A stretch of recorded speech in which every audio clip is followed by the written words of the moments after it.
సేమియా పాయసం చేస్తున్నాను. ఈ కప్పుతోటి నేను సేమియా తీసుకొని ఇక ప్లేట్లో వేసి పెట్టుకున్నాను. అలాగే అదే కప్పుతోటి షుగర్ తీసుకున్నాను. అలాగే డ్రై ఫ్రూట్స్ వేయించి పెట్టుకున్న 1/2 లీటర్ పాలు. డ్రై ఫ్రూట్స్ వేయించిన కడాయిలోనే అదే నెయ్యితోని ఇప్పుడు సేమియా వేయించుకోవాలి. నేను ఇది నెయ్యిలోనే వేయించుతున్నాను అన్నమాట. చూసారంటే సేమియా వేగిపోయింది. లైట్ గోల్డెన్ కలర్ వచ్చేంత వరకు వేయించుకోవాలన్నమాట.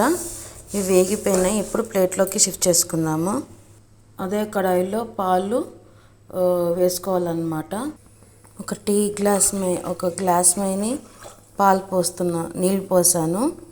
ఇవి బాగా ఒక పొంగు వచ్చిన తర్వాత సేమియా యాడ్ చేసుకోవాలి.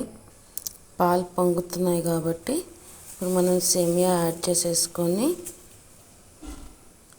మిక్స్ చేసుకోవాలండి. ఒకసారి కలుపుకోవాలి. ఒకసారి అంతా కలిపేసేసుకుందాము. ఒక 5 నిమిషాలు సేమియా ఉడికిపోతుంది అన్నమాట. ఎందుకంటే ఆల్రెడీ మనం సేమియాని నెయ్యిలో వేయించుకున్నాం కాబట్టి ఒక 5 మినిట్స్లో సేమియా ఉడికిపోతుంది.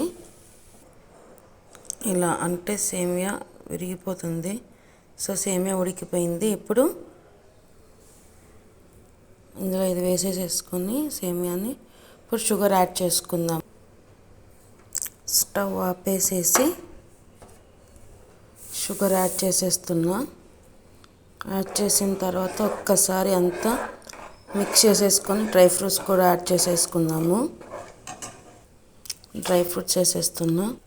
అంతా మిక్స్ చేసేసుకున్నాం. అంతే, సేమియా పాయసం రెడీ అన్నమాట. స్టవ్ ఆపేసి షుగర్ యాడ్ చేయడం వల్ల మీకు డౌట్ రావచ్చు, ఆ వేడి మీద ఆ షుగర్ అనేది మొత్తం మెల్ట్ అయిపోతుంది అన్నమాట. ఒక 5 మినిట్స్ పక్కన పెట్టినామంటే 5 మినిట్స్ తర్వాత చూసారంటే షుగర్ అంతా బాగా మెల్ట్ అయిపోయింది.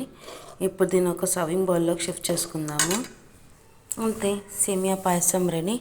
ఈ వీడియో కనుక నచ్చట్లయితే లైక్ చేయండి, షేర్ చేయండి, సబ్స్క్రైబ్ చేసుకోండి. Please do like, share and subscribe to Teju Creations. Thanks for watching. Bye.